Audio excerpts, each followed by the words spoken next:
ஸ்ரீ கர்க சம்ஹிதை விஸ்வஜித் காண்டத்தின் 14ஆம் அத்தியாயம். சஹ்ய பர்வதத்திற்கு அருகில் தத்தாத்ரேயரின் தரிசனம் மற்றும் பிரசங்கம். மகேந்திர பர்வதத்தில் பரசுராமரால் யாதவ படையின் விருந்தோம்பல் மற்றும் சிறந்த பக்தரின் தன்மை குறித்த விளக்கம்.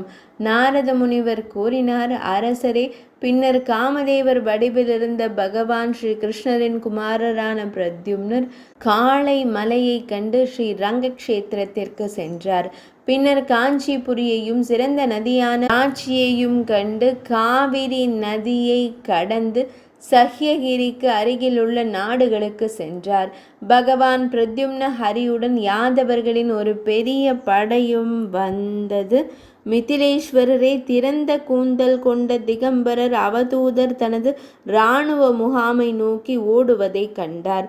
அவரது உடல் மகிழ்ச்சியாகவும் தூசு நிறைந்ததாகவும் இருந்தது. குழந்தைகள் அவரை பின்தொடர்ந்து ஓடி பக்கத்திலிருந்து பக்கமாக கைத்தட்டி சத்தம் போட்டு சிரிக்கிறார்கள். அந்த அவதூதரை கண்டு ஞானிகளில் சிறந்தவர் கிருஷ்ணகுமாரரான பிரத்யும்னர் உத்தவரிடம் கூறினார், குழந்தையைப் போலவும் பைத்தியக்காரனாகவும் காட்டேரி போலவும் ஓடும் இந்த வலிமையான உடல் கொண்ட மனிதன் யார்? மக்களால் அவமதிக்கப்பட்டாலும் கூட அவன் சிரிக்கிறான், மிகவும் மகிழ்ச்சியாக இருக்கிறான் என்று பிரத்யும்னன் கூறினான். உத்தவர் கூறினார், இந்த பரமஹம்ச அவதூத ஸ்ரீஹரிக்கே காலரைவதர் என்பவர் எப்போதும் ஆனந்தமாகவே காணப்படும் மகா முனிவரான தத்தாத்ரேயர் ஆவார். இவர்களின் அருளால் சஹஸ்ரார்ஜுனன் போன்ற முன்னாள் சிறந்த மன்னர்களும் பிரகலாதாழ்வார் போன்ற மற்றவர்களும் உச்சபட்ச பரிபூரணத்தை அடைந்தனர். நாரத மாமுனிவர் கூறினார், மன்னரே, இதை கேட்ட எதுகுலத்தின் திலகரான பிரத்யும்னன் முனிவரை வணங்கி நின்றார். அவரை ஒரு தெய்வீக இருக்கையில் அமரச் செய்து வினாக்களை எழுப்பினார். பிரத்யும்னன், இறைவா, என் இதயத்தில் ஒரு சந்தேகம் உள்ளது. இறைவா, தயவு செய்து அதை போக்கி அருளவும். உலகத்தின் இயல்பு என்ன? பிரம்மத்தை அடையும் பாதைகள் என்ன? சாராம்சம் என்ன? தயை கூர்ந்து இதையெல்லாம் எனக்கு தெளிவாக கூறுங்கள் என்றான். தத்தாத்ரேயர் கூறினார், இருள் காரணமாக பொருள் தெரியாவிட்டால் ஒரு விண்கல் அல்லது ஜோதி தேவை. மகானந்தன் அடக்கப்படும் போது விண்கல்லின் பயன் என்ன? சாதோ, தத்துவத்தை குறித்த அறிவு கிடைக்கும் வரை உலகம் நிலைத்திருக்கும். பரபிரம்ம பரமாத்மா அடையப்படும் போது உலகத்தின் நோக்கம் என்ன? முகத்தின் பிரதிபலிப்பு கண்ணாடியில் தோன்றுவது போல உண்மையான உடல் அதிலிருந்து வேறுபட்டது போல முதன்மையானது, அதாவது இயற்கையில் பிரதிபலிக்கும் உணர்வு உயிரினம். ஆனால் அறிவின் ஒளியில் அது உயர்ந்த உயிரினம் என்பதை நிரூபிக்கிறது. சூரியன் உதிக்கும் போது அனைத்தும் கண்ணுக்கு தெரிவது போல அறிவு உதிக்கும் போது பிரம்மம் உணரப்படுகிறது. பின்னர் உயிரினம் எங்கும் தெரியவில்லை. நாரத மாமுனிவர் கூறினார், அரசரே, இவ்வாறு அறிவுரையை கேட்ட யாதவ மன்னன் பிரத்யும்னன் அவரை வணங்கி தனது படையுடன் திராவிட நாட்டிலுள்ள வைகுந்தாச்சலத்திற்கு வெங்கடாச்சலத்திற்கு சென்றார். திராவிட நாட்டின் அதிபதியும் மத தத்துவ ஞானியுமான ராஜரிஷி சத்தியவான் பிரத்யும்னரை மிகுந்த பக்தியுடன் கௌரவித்தார். பின்னர் ஸ்ரீசைலத்தையும் அங்குள்ள அற்புதமான சிவபெருமான் ஆலயத்தையும் ஸ்கந்த சுவாமியையும் கண்ட பிறகு அவர் பம்பை நதிக்கு சென்றார். பின்னர் ஸ்ரீ துவாரகையின் அதிபதியான பிரத்யும்னன் கோதாவரி மற்றும் பீமரதி போன்ற புனித தலங்களை தரிசித்து மகேந்திராச்சலத்திற்கு சென்றார். அந்த மலையில் க்ஷத்திரியர்களை அழித்த பிருகுவம்சத்தை சேர்ந்த பரசுராம சுவாமி அமர்ந்திருந்தார். அவர்களை வணங்கி அவர்களை வலம் வந்த பின்னர் பகவான் ஸ்ரீ கிருஷ்ணநந்தன் அங்கேயே நின்றார். ராஜேந்திரரே, பரசுராமர் அவர்களை ஆசீர்வதித்து யாதவர்களின் 4 ஆயுதப்படையை யோக சக்தியால் கௌரவித்தார்.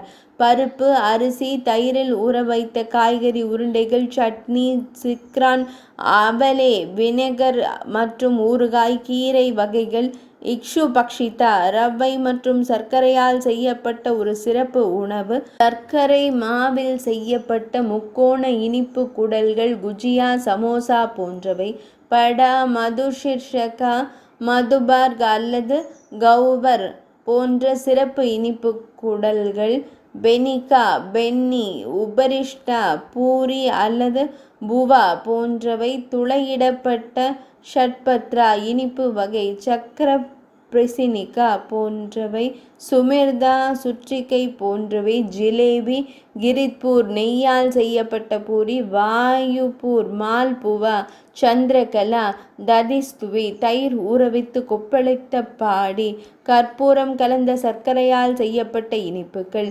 கோதும் பரிக்கா, கஜா இவைகளுடன் அழகான பழங்கள், சிறந்த தயிர், மோடக், லட்டு, காய்கறிகள் அல்லது பால் நுரை, கீர், தயிர், பசுவெண்ணெய், புதிய வெண்ணெய், மண்டூரி, சாக்சாறு, கும்ரா, பாப்பட், சக்திகா ஆற்றலை அதிகரிக்கும் பானம், திராட்சை சாறு, லஸ்ஸி, புளிப்பு கஜு அரிசி, சுவிரம், தேன் அல்லது இனிப்பு சர்பத்து சிறந்த பழங்களில் சிறந்தது, சர்க்கரை மிட்டாய், பல்வேறு வகையான பழங்கள், மோகன்போக் ஹல்வா, உப்பு, துவர்ப்பு, இனிப்பு, கசப்பு மற்றும் புளிப்பு போன்ற பல வகையான உணவுப் பொருட்கள். இவை அனைத்தும் சப்பன் போக் என்று அழைக்கப்படுகின்றன. பிறகு குலபூஷண பரசுராமர் தனது யோக சக்தியால் இந்த பொருட்களை எல்லாம் மலைகள் போல குவித்தார். முழு படையும் உணவு உட்கொண்ட பின்னரும் அந்த உணவுப் பொருட்கள் ஒரு கையால் கூட சுருங்கவில்லை. பரசுராம சுவாமியின் இந்த மகிமையை கண்டு அனைவரும் மிகவும் ஆச்சரியம் கொண்டனர். அரசரே, அந்த நேரத்தில் பகவான் ஸ்ரீ கிருஷ்ணனின் மைந்தனான பிரத்யும்னன் யாதவர்களுடன் இணைந்து பரசுராம சுவாமியை வணங்கிய பின்னர் அனைவருக்கும் முன்பாக இவ்வாறு வினா எழுப்பினார். பிரத்யும்னன் கூறினார், இறைவா, தாம் எங்கள் அனைவரையும் காப்பாற்றினீர்கள். எனக்கு மிகவும் சுவையான உணவளித்தீர்கள். இறைவனே, அனைத்து வளங்களும் சாதனைகளும் உமது பாதத்தின் அடியில் விழுகின்றன. இப்போது பகவான் ஸ்ரீஹரியின் பக்தர்களில் ஸ்ரீஹரியின் மிகவும் பிரியமான பக்தர் யார் என்பதை நான் அறிய விரும்புகிறேன். விபேந்திரா, தயை கூர்ந்து எனக்கு அதனை கூறுங்கள். ஏனென்றால் பரமாத்மாவை அறிந்தவர்களில் தாமே சிறந்தவர். பரசுராமர் கூறினான், ஐயனே, உங்களுக்கு அதிகம் தெரியாது. ஆனாலும் நீங்கள் சாதாரண மக்களைப் போல் கேட்கிறீர்கள். மக்களுக்கு கற்பிப்பதற்காக மட்டுமே நீங்கள் பூமியில் சத்சங்கங்களை நடத்தி அலைகிறீர்கள். ஏழைகள் பகவான் ஸ்ரீஹரியின் தாமரை பாதங்களின் மகரந்தத்தை மட்டுமே விரும்புகிறவர். பகவான் ஸ்ரீஹரியின் அழகிய கதையை கேட்டு பாடுவதில் ஈடுபடுபவர். இறைவனின் ரூப சிந்துவின் அலைகளில் மனம் மூழ்கி இருப்பவன் பகவான் ஸ்ரீ கிருஷ்ணச்சந்திரனின் அன்பான பக்தர் என்று கூறப்படுகிறது.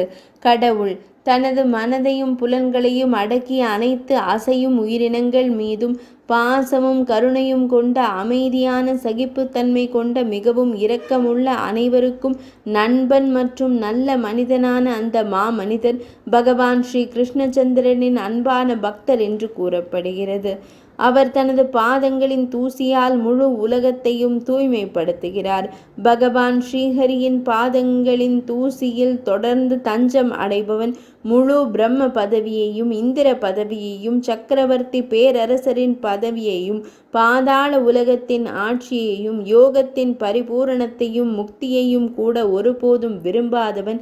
இறைவனின் சிறந்த பக்தர். நிபந்தனையற்றவர்கள். தங்கள் செயல்களின் பலன்களிலிருந்து விலகி பகவான் ஸ்ரீஹரியின் தாமரை பாதங்களில் பற்றுள்ளவர்கள்.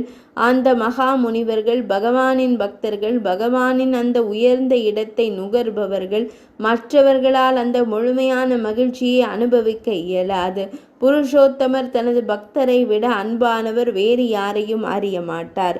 சிவபெருமானோ, பிரம்மதேவரோ, லக்ஷ்மி தேவியோ, அன்னை ரோஹிணியின் மைந்தனான பலராம சுவாமியோ பக்தரை விட அவருக்கு மிகவும் பிரியமானவர்கள் அல்ல. பக்தர்கள் தங்கள் மனதை கட்டி உள்ளனர்.